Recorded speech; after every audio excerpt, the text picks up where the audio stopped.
이제 마지막에 해당되는 팔복 중에 8번째 복에 해당되는 마태복음 5장 10절에서 12절까지를 묵상합니다. 그리고 의를 위하여 박해를 받는 자의 축복, 이렇게 묵상합니다.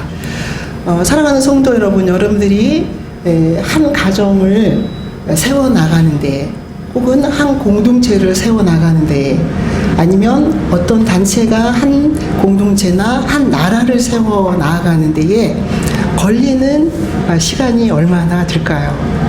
그리고 또 그렇게 가정과 공동체와 나라를 세워나가는 데에 필요한 것들이 무엇일까요?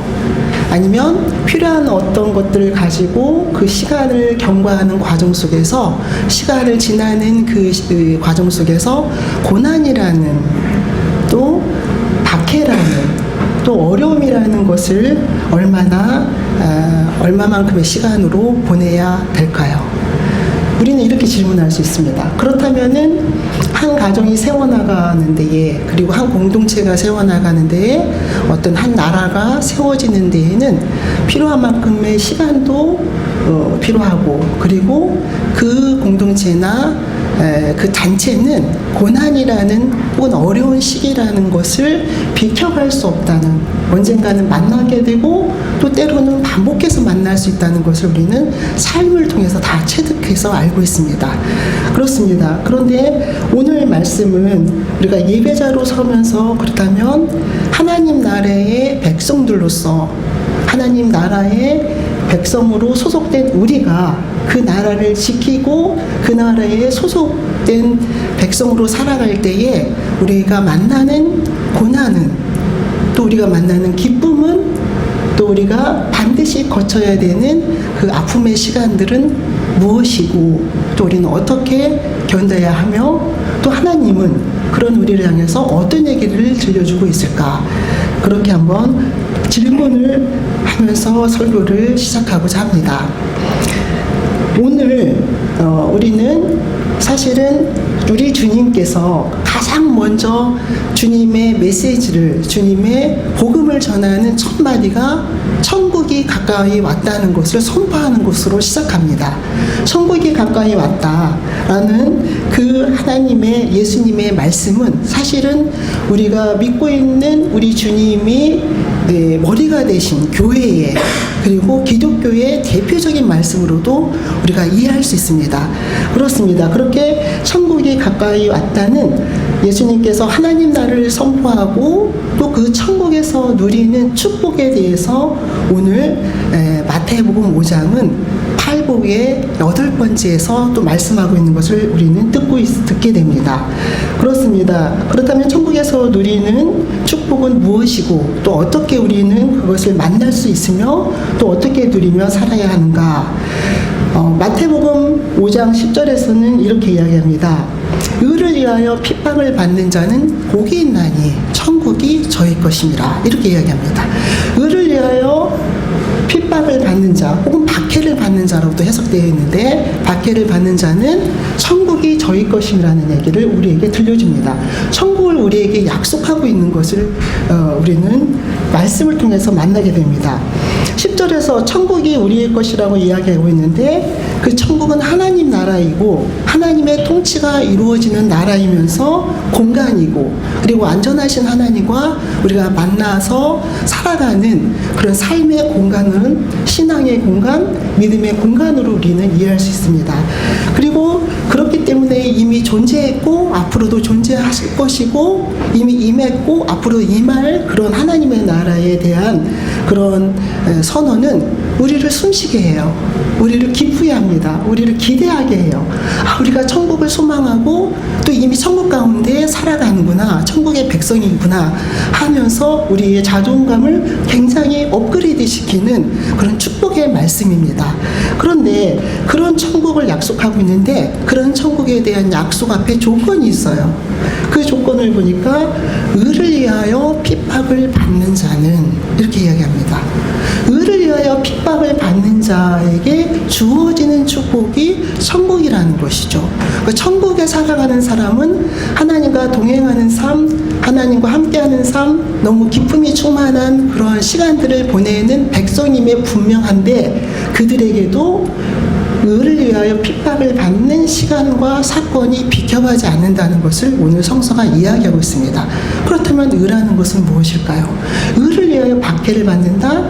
의를 위하여 핍박을 받는다? 그럼 의라는 것이 무엇일까? 그래서 우리는 의에 대해서 디카이오스라고 하는데 헬라어로는 그것에 대한 많은 규정들을 얘기합니다. 이 디카이오스에는 의로 인하여 의라고 우리가 말을 할 수 있는데 이것에 대해서 이 의는 윤리적이거나 도덕적인 그런 의로움, 그런 정의로움을 이야기하는, 규정하는 것이 아니다. 이렇게 이야기하면서 하나님만이 행하실 수 있는 그러한 행위, 그 속성, 하나님의 그런 속성에 대한 것을 의라고 얘기할 수 있다. 이렇게 학자들이 규정을 합니다. 어렵게. 근데 저는 이렇게 이야기하고 싶어요.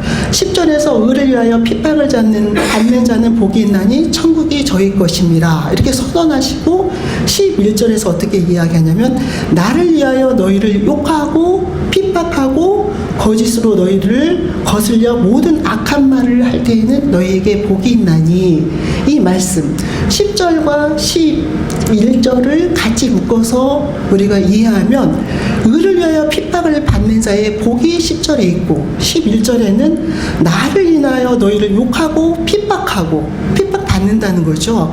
그래서 우리는 이 두 말씀을 통해서 여기서 의는 우리 주님을 이야기하는구나.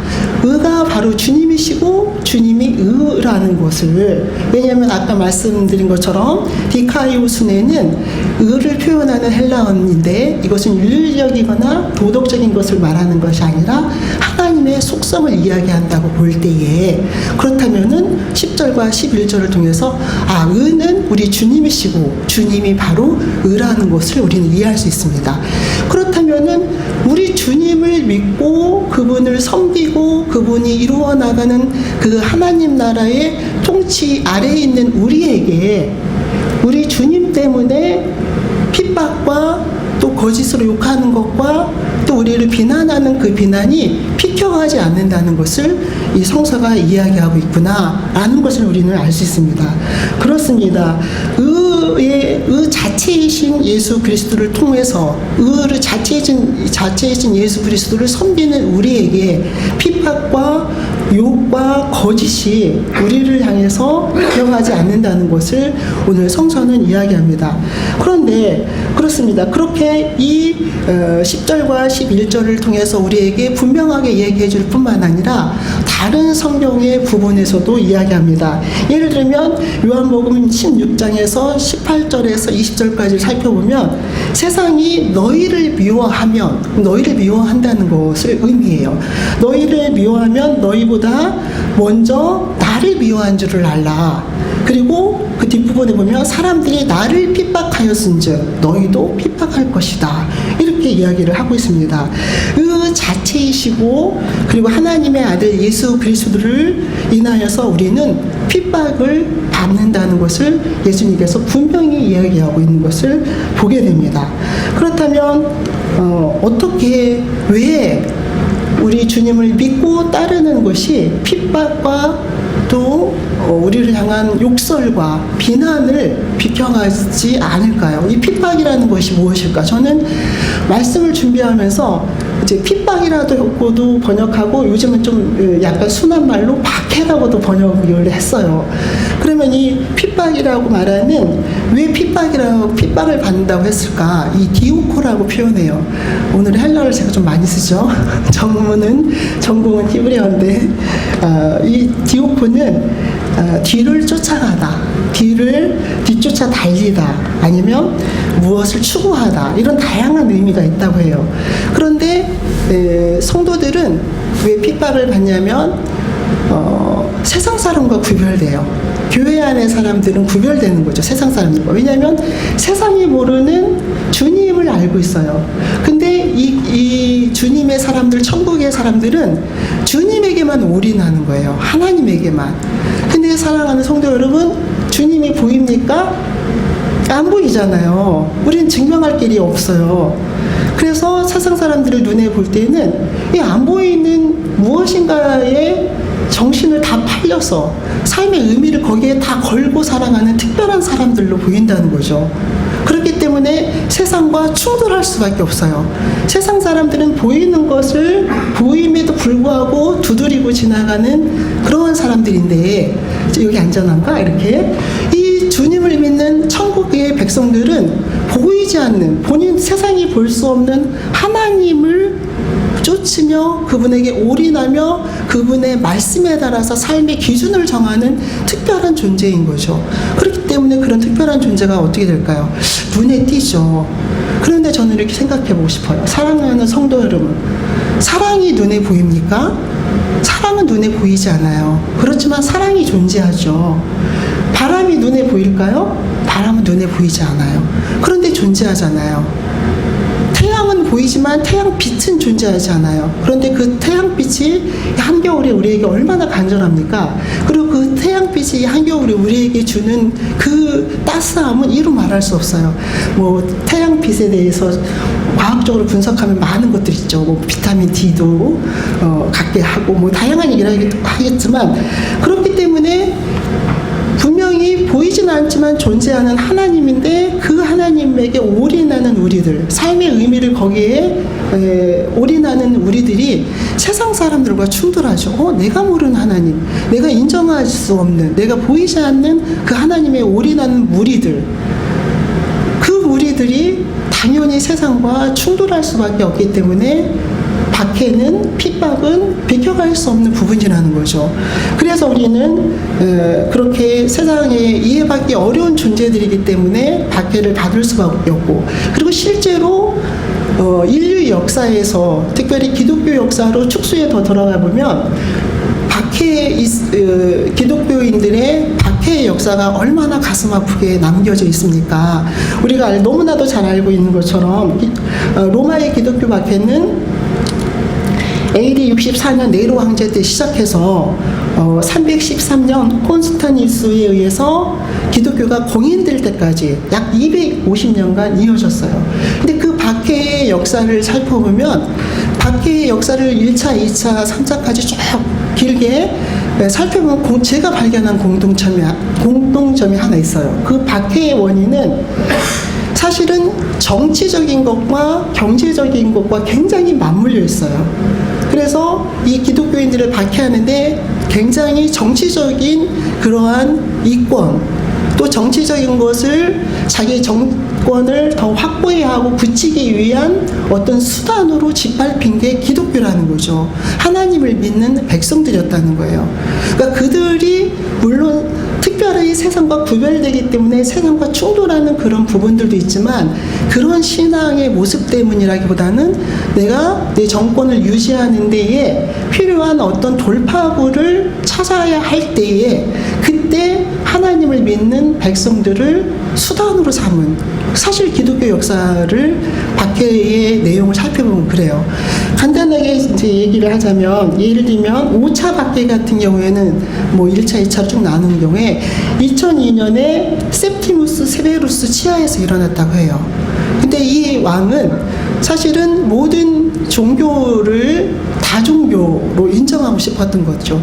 근데 기독교의 주님을 믿는 특성이 뭡니까? 우리의 힘은 뭐냐면 오직 한 분이신 하나님만을 인정하는 그러한 신앙이에요. 하나님 외에 다른 신이 없다는 것을 신앙으로 고백하는 우리들이죠. 왜 그럴까요? 실제로 그렇게 만났기 때문에 하나님 외에는 진실된 신이 없다는 걸 우리가 마음으로, 몸으로, 생활로 터득했어요. 학습했기 때문에 우리는 진실을 소리내어 들어서 목소리로 얘기할 수밖에 없는 존재예요. 그러다 보니 세상하고 충돌하죠. 그렇기 때문에 세상하고 타협하지 못하는 존재들로 익혀져요.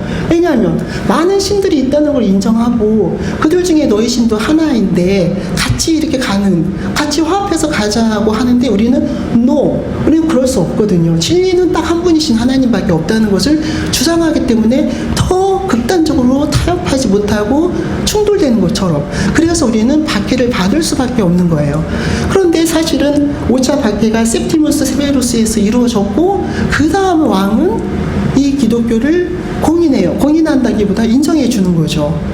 그런데 6차 박해는 septimus severus 다음의 왕이 이제 기독교를 완화 정책으로 이끌어 나간 거죠. 근데 그 다음에 왕이 막시무스에 의해서 이제 7차 박해, 6차 박해가 시작되는데 단지 자기의 선임왕이 기독교에 대해서 관대했다는 것에 대한 반대의 정책으로 기독교인을 박해해요. 이런 것처럼 보면은 사실 하나님을 믿는 백성들은 그들이 따르는 진리이신 하나님 자체에 문제를 걸었다기보다는 자기들의 정치적이고 경제적인 수단으로 기독교를 이용했다는 것밖에 볼 수 없어요. 그런 세상을 살아가는, 그런 세상을 견뎌온 우리 신앙의 선조들이 지켰던 신앙의 토대에 의해서 우리는 지금 살아가고 있습니다. 그렇게 살아가고 있는 이 말씀이 오늘 우리에게 어떤 것을 의미할까요? 그렇게 주님을 따르는 우리들은 주님 외에는 다른 것을 신으로 인정할 수가 없어요. 다른 것을 진리로 인정할 수 없어요.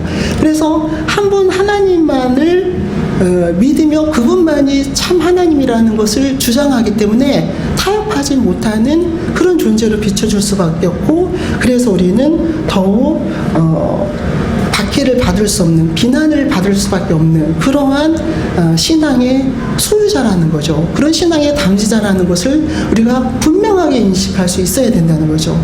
그런데 그렇게 주님께서는 그렇게 그것을 위해서 주님께서는 기꺼이 핍박을 감수하신 그런 분이시고, 또 그분을 따르는 우리는 그런 존재라는 것을 분명하게 이야기하고 있는 것을 보게 됩니다. 예수님께서는 실제로 십자가의 그 고난을 통해서 한 분 하나님이신 것을 우리에게 보여줬고, 또 사랑을 보여줬으며, 또 그 사랑의 길을 우리가 따르기를 원한다는 것을 그분의 삶을 통해서, 그분의 신앙을 통해서 보여줬습니다. 그러므로 께서는 그 모든 박해를 받으시고 십자가에 달려 죽으신 후에 그분이 어디에 이르렀을까요? 부활에 이르는 것처럼 오늘 우리에게 이 말씀을 통해서 말씀하시는 주님은 우리가 가는 길에 박해가 따르고 또 핍박이 따르고 고난이 따르지만 종국에는 우리는 십자가의 사랑 안에 있으며 부활에 이르는 그런 귀한 존재라는 것을 이야기합니다. 그것이 바로 천국을 소유하는, 천국을 살아가는, 천국 안에서 존재하는 존재라는 것을, 그 축복이라는 것을 이야기하고 있던 것을 보게 됩니다. 사랑하는 성도 여러분, 그렇다면은 오늘 말씀하시는 것처럼 천국을 소유한 우리들에게 박해는 비켜나갈 수 없구나, 고난은 우리에게 비켜갈 수 없구나, 예수님이 그렇게 하셨던 것처럼. 왜냐하면 우리는 진리의 수호자이기 때문에, 진리이신 하나님만을 믿으며 나아가는 존재이기 때문에 박해는 우리에게 당연히 있을 수 있구나 라는 것을 알게 돼요. 그렇다면은 그 박해의 시간에, 그 고난의 시간에, 그 아픔의 시간에 우리는 어떻게 이 시간을, 이 사건을 잘 감당해 나갈 수 있으며, 그리고 흔들림 없이 천국을 소유한 자로 살아갈 수 있을까라는 질문을 갖게 돼요. 그렇게 질문하는 우리에게 12절에서 이야기합니다. 기뻐하고 즐거워하라. 하늘에서 너희의 상이 큼이라. 너희 전에 있었던 선지자들이 이같이 핍박하였느니라. 너희 전에 있었던 선지자들을 이같이 핍박하였느니라 이야기합니다. 핍박의 시간에, 그리고 박해의 시간에, 그리고 우리를 거슬려 욕하는 시간에 우리는 그 고난의 시간을 통과하는 방법이 있다고 해요. 그 방법이 뭐냐면 기뻐하고 즐거워하라 이렇게 이야기한다는 거죠. 기뻐하고 즐거워하라. 저는 이제 여러분들이 아는 것처럼 1박 2일로 MT를 다녀왔습니다. 이제 거기서 제가 제일 막내예요. 제일 연하입니다. 그래서 제일 연한데 그러면 거기 모인 사람들의 연령층이 얼마나 되는지 알겠죠. 그러면 그 사람들이 살아온 신앙의 흔적과 신앙의 세월이 얼마나 길었는가를 여러분들이 알 거예요. 그런데 그 사람들 눈에는 제가 그렇게 빛이 나와요. 제가 그렇게 평가받고 왔어요. 참 철이 없다. 늘 즐겁다. 걱정 근심이 없는 사람 얼굴이다. 그리고 고난의 시간을 별로 지내온 것 같지 않다. 뭐 이런 공통적인 얘기를 이제 들었어요. 거기서 회의하고 임원회를 하고 이제 아주 심도 있는 그런 일들도 하지만 또 이제 사적인 자리에서는 이제 이렇게 삶을 나누는 얘기도 해요. 근데 이제 제가 생각해 봤습니다. 내가 왜 그렇게 비쳤을까? 저도 뭐 야구는 아니지만 지금까지 인생의 시간을 걸어올 때 아픔도 있었고 너무 두렵고 떨리는 시간들을 지내와야 하는 순간도 있었던 것 같아요. 당연히 있었겠죠, 사람이라면. 그런데 왜 외모로 바깥으로는 그렇게 다른 모습으로 비춰질까? 좋은 거죠, 사실은. 근데 생각해보면 하나님 앞에 이 기뻐하고 즐거워하는 것을 하기 위해서 늘 내려놓는 연습과 이제 저는 어떻게 제 손에서는 해볼 수가 없습니다. 일찍 손을 들어요. 저의 특징은 더 못하겠어요. 전 이 정도밖에 안 됩니다. 하나님. 손 드는 거죠. 그런 것을 학습을 통해서 이제 배웠다고 볼 수 있겠죠. 신앙의 그 학교에서. 그렇습니다. 우리가 그래서 저는 늘 기뻐하는 것처럼 보이고 즐거워하는 것처럼 보이고 사실 즐거워하고 기뻐하는 거죠.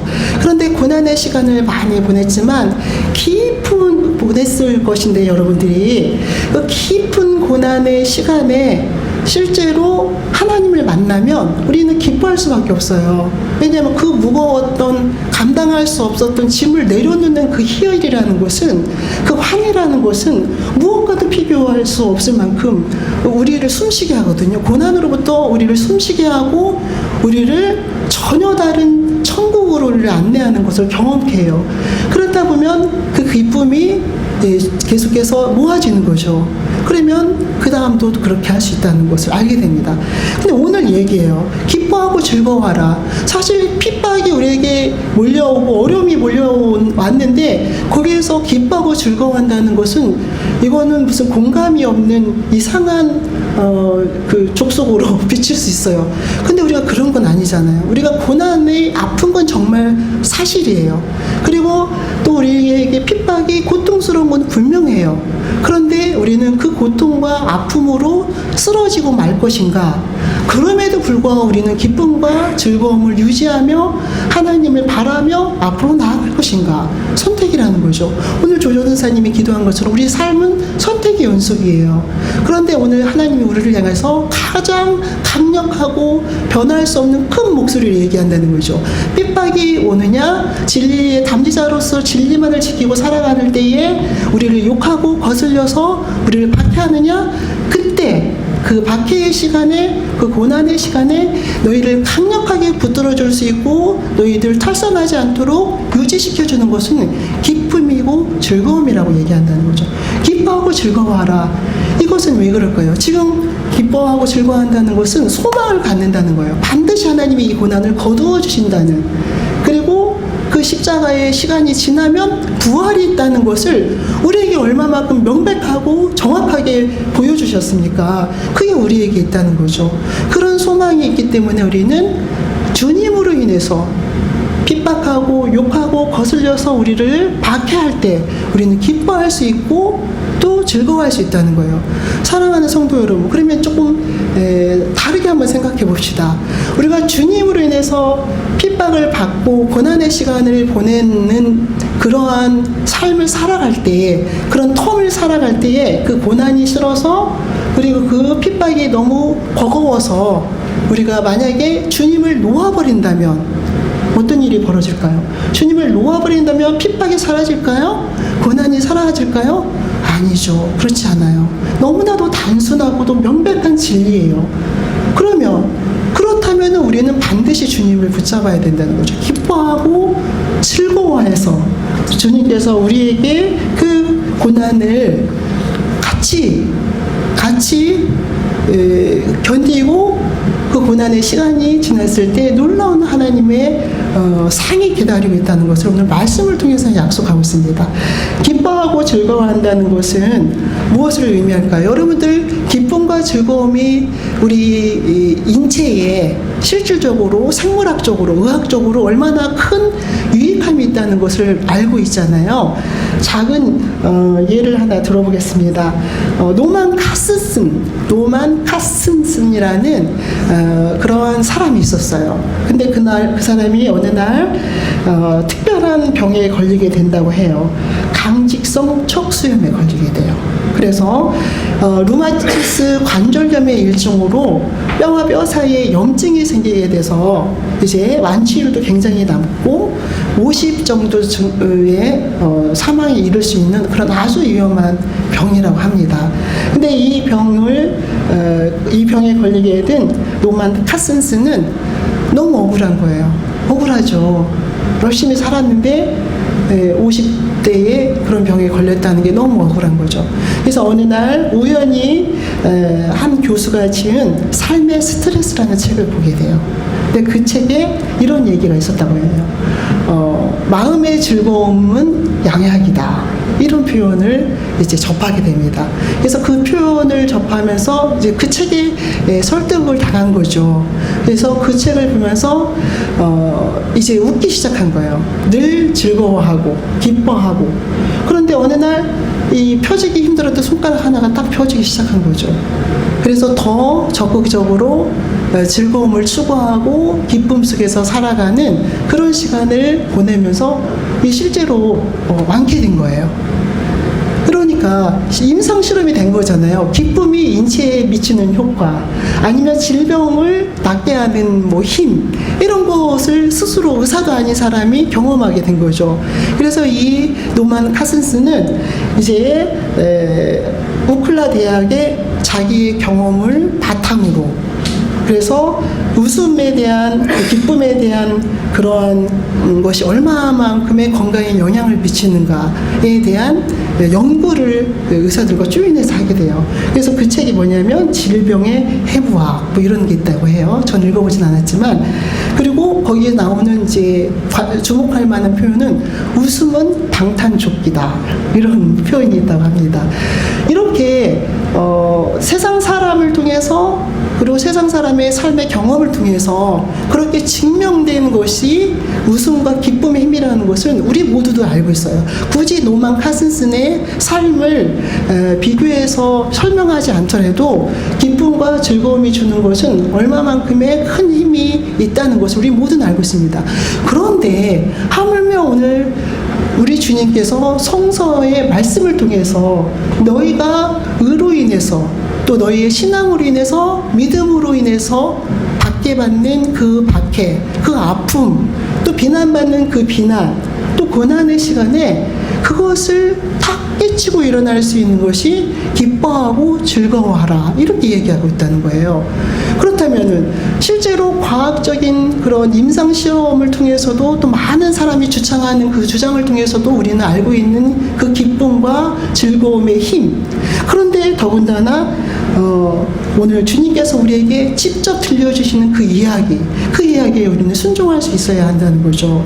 나를 위하여 욕하고 핍박하고 거짓으로 너희를 거스르려 모든 악한 말을 할 때에는, 그때에는 너희는 똑같이 그렇게 욕하고 핍박하고 거짓으로 응대하지 말고 오히려 구별된 삶으로 나아가라.